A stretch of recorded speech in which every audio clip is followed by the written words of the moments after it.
Hi, my name is Nhung Lee, and I'm a client here at Clear Start Tax Relief.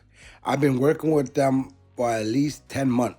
One of the biggest pain with my tax situation before getting started with Clear Start Tax Relief was that I was being hounded by the IRS. They keep sending me letters, threatening me. What would I have done if I hadn't gone into tax relief? Well, there's nothing much I can do. I just have to let the money I owe keep going up and up. There's nothing I can do.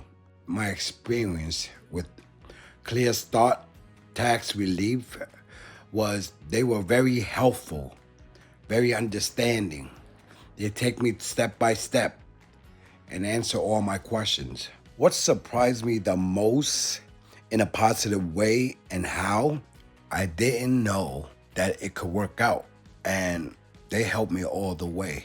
I really didn't trust it, but I went with my guts. How did my tax issue comes about and how much do I owe? Well, I was using substance abuse, didn't care, and I owe at least $29,000. What was my tax situation after working with us and how did it affect me going forward? I was on place with non-collectible, and now I'm feeling good moving forward that I don't have to be scared no more. What would I tell somebody if they're going through a major tax debt? Go to Clear Start Tax. It'll get you back on your feet. Would I recommend Clear Start Tax Relief? Yes, 100%.